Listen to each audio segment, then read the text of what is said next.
अफगानिस्तान को सेमीफाइनल में पहुंचाने वाला शख्स अल्लाह को प्यारा हो गया। नाजरीन, जिस शख्स ने अफगानिस्तान को सेमीफाइनल में पहुंचाया वो शख्स कल इंतकाल कर गया। अब आप लोग सोच रहे होंगे कि मैं किस शख्स की बात कर रहा हूं। मैं बात कर रहा हूं डकवर्थ की। आप लोगों को बताता हूं कि डकवर्थ कौन है और किस तरीके से उसने अफगानिस्तान को सेमीफाइनल में पहुंचाया।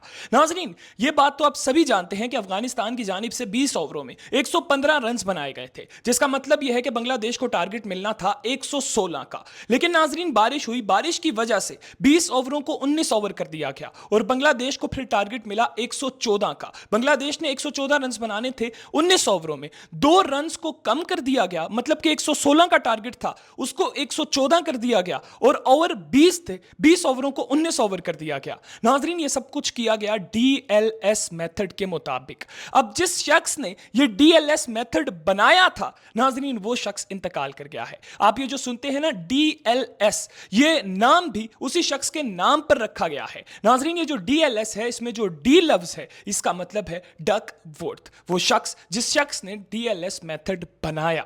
नाजरीन, हो सकता है कि अगर बांग्लादेश को एक ओवर इजाफी मिल जाता, मतलब कि बांग्लादेश ने अगर 20 ओवरों में 116 रन बनाने होते तो बांग्लादेश शायद उस प्रेशर से ना खेलता और विकेटें बचा लेता तो बाआसानी वो हरा सकता था अफगानिस्तान को। लेकिन नाजरीन, अब जीत जिसके नसीब में लिखी थी उसी को जीत मिलनी थी और इस बात में कोई शक नहीं है कि अफगानिस्तान की जानिब से अच्छी बैटिंग तो नहीं की गई, लेकिन बॉलिंग बड़ी जबरदस्त की अफगानिस्तान ने। जिस तरीके से नवीन उल हक ने आखिर में 2 विकेटें ली, वो 2 विकेटें अफगानिस्तान के लिए बहुत जरूरी थी और उन 2 विकेटों ने बांग्लादेश को हराने में बहुत मदद की अफगानिस्तान की। नाजरीन, जहां तक बात है कि नाइब ने चीटिंग की थी या नहीं की थी अफगानिस्तान और बांग्लादेश वाले मैच में, तो नाजरीन मेरी नजर में चीटिंग हुई या नहीं हुई, वो चीटिंग अफगानिस्तान के काम नहीं आई, क्योंकि वो चीटिंग दरअसल उस मौके के लिए थी। अगर उस मौके पर मैच बारिश की वजह से रुक जाता और दोबारा शुरू ही ना होता तो अफगानिस्तान जीत जाता, तो हम कहते कि जी चीटिंग काम आई है। लेकिन मैच तो दोबारा शुरू हो गया था और फिर मैच तो पूरा हुआ।